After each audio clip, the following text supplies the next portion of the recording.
जहां से उठती है सच्ची खबर, वहीं से शुरू होता है छत्तीसगढ़ नाउ। नमस्कार, मैं ज्योति और आप देख रहे हैं छत्तीसगढ़ नाउ डिजिटल। रायगढ़ जिले के अंतर्गत खरसिया विधानसभा क्षेत्र से एक बेहद विचलित करने वाली खबर सामने आई। परसकोल हत्याकांड की जांच के दौरान संदिग्ध के तौर पर हिरासत में लिए गए ग्रामीण रमेश चौहान की रायपुर के डीकेएस अस्पताल में मौत हो गई। 3 मार्च को पूछताछ के लिए खरसिया थाना बुलाए गए ग्रामीण की मौत ने अब कई गंभीर सवाल खड़े कर दिए हैं। परसकोल गांव के एक खेत में 35 वर्षीय अनिल चौहान की लाश मिलने के बाद पूरे इलाके में सनसनी फैल गई थी। इस अंधे कत्ल की गुत्थी सुलझाने के लिए खरसिया पुलिस संदेह के आधार पर गांव के कई लोगों को पूछताछ के लिए थाने ले गई थी।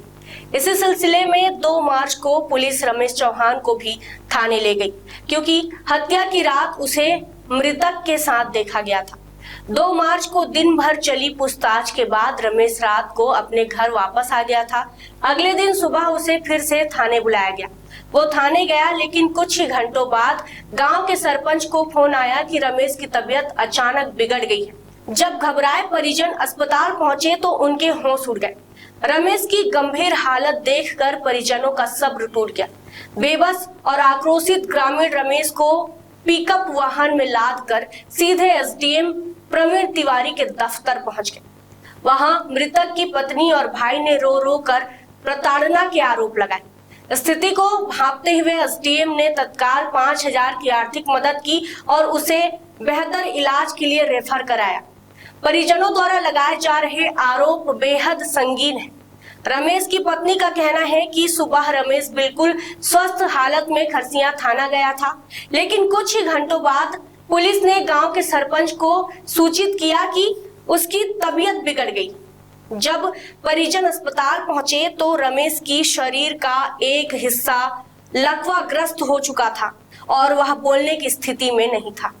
हमारे गांव में मर्डर हुआ था, जिसके प्रति 8-9 जने को गिरफ्तार किए थे। बिना मतलब कुछ नहीं किए थे वो लोग, फिर भी उन लोगों को पकड़े थे और मर्डर करने वाला मिल गया है। बाकी उनको निर्दोष था, फिर भी बहुत मारे हैं, बहुत पैर में चढ़ चढ़ के कपड़ा निकाल के मारे हैं पुलिस वाले लोग। उनमें से मेरे पापा और मेरे भैया भी थे, बहुत मारे। और एक जने का तो खून मतलब खत्म ही हो गया है, वो नहीं बचे हैं वो। उसके लिए हम लोगों को न्याय चाहिए। या तो पुलिस वाले जो मारे हैं उसको ला दे, पुलिस वाले जिसको जो मारा है उसको ला दे, या मर्डर करने वाला को हमारे सामने ला दे। हम लोगों को न्याय चाहिए। एक को मतलब पूरा लाश ही कर दिए हैं मार के, और बाकी जने को बहुत मारे हैं। हम लोग का मांग है उसको पूरा डिसमिस करवा दो पुलिस वाले को, और जिनके पति खत्म हुए हैं, उसके बच्चे हैं, उसके माँ है, उन सबको पूरा परवरिश दे। उसका कौन उसको पढ़ाई लिखाई शादी वादी सब करवाए। रमेश के परिजनों का सीधा आरोप है कि पुलिसिया पूछताछ के दौरान रमेश के साथ बर्बरता की गई, जिसके कारण उसकी तबीयत खराब हुई है। इस संवेदनशील मामले में पुलिस प्रशासन का रुख भी स्पष्ट है। एसडीओपी प्रभात पटेल द्वारा जारी वीडियो बयान में कहा गया है कि रमेश चौहान आदतन शराबी था। पुलिस के अनुसार पूछताछ के लिए बुलाए जाने पर वह अत्यधिक नशे की हालत में थाने पहुंचा था, जहां उसकी तबीयत बिगड़ने पर उसे तत्काल अस्पताल में भर्ती कराया गया। पुलिस का दावा है कि उन्होंने मानवीय आधार पर परिजनों को तुरंत सूचित किया था और मारपीट के आरोप पूरी तरह निराधार है। रायपुर के डीकेएस अस्पताल द्वारा जारी डेथ सर्टिफिकेट ने पूरे मामले में एक बड़ा और चौंकाने वाला खुलासा किया है। डॉक्टरों ने रमेश के मृत्यु का मुख्य कारण इंट्रापेरेन्काइमल हेमरेज बताया है, जिसका सीधा अर्थ है दिमाग के अंदरूनी हिस्से में भारी रक्तस्राव। मेडिकल जानकारों के अनुसार दिमाग की नसें इस तरह तभी फटती है जब या तो सिर पर कोई गंभीर अंदरूनी चोट लगी हो, या फिर अचानक मानसिक तनाव और अत्यधिक भय के कारण ब्लड प्रेशर अनियंत्रित स्तर पर पहुंच गया हो।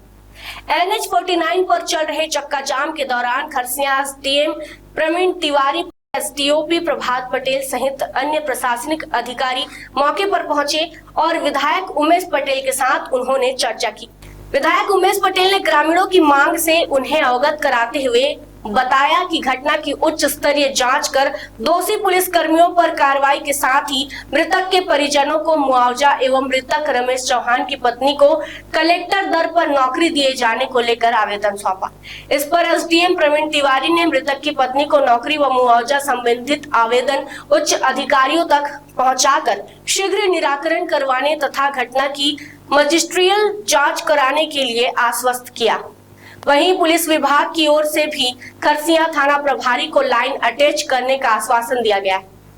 तब कहीं जाकर चक्का जाम समाप्त हो सका और प्रशासन ने राहत की सांस ली। थाना खरसिया क्षेत्र के ग्राम परसकोल में एक व्यक्ति की हत्या हो गई थी। उस मामले में रमेश चौहान नामक व्यक्ति संदेही था। उसे पूछताछ के लिए पुलिस के पास बुलाया गया था। बाद में उसकी तबीयत खराब होने पर हॉस्पिटल में उपचार हेतु भर्ती कराया गया था, जहां से डॉक्टरों के द्वारा रेफर करने पर डीकेएस हॉस्पिटल रायपुर में इलाज चल रहा था और इलाज के दौरान उसकी मृत्यु हो गई।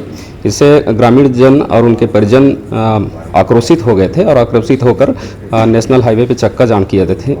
बाद में पुलिस के अधिकारियों और प्रशासन के अधिकारियों के द्वारा समझाइश दिए जाने पर उनके द्वारा चक्का जाम समाप्त किया गया। जो संदेही थे उन्हीं को पूछताछ के लिए बुलाया गया था। किसी भी प्रकार से किसी को प्रताड़ित और परेशान नहीं किया गया है।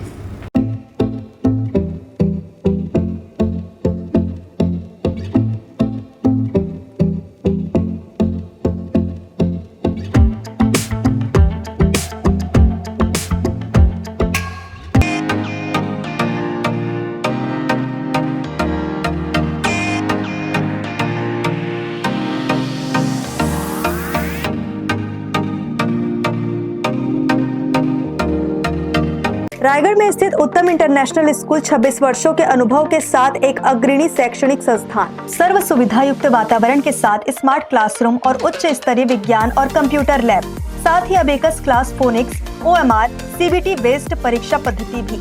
CCTV कैमरा से होती है पूरे कैंपस की निगरानी। सुरक्षित परिवहन के लिए GPS युक्त बस सुविधा उपलब्ध। अनुभवी शिक्षकों के मार्गदर्शन से उत्तम इंटरनेशनल स्कूल रायगढ़ के बच्चों के लिए रखता है उज्जवल भविष्य की सशक्त नींव। विस्तृत जानकारी एवं एडमिशन के लिए संपर्क करें उत्तम इंटरनेशनल स्कूल, कृषि उपज मंडी के बगल, पटेल पाली, रायगढ़, छत्तीसगढ़। खबरें नहीं रुकेंगी। छत्तीसगढ़ नाउ हर पल आपके साथ।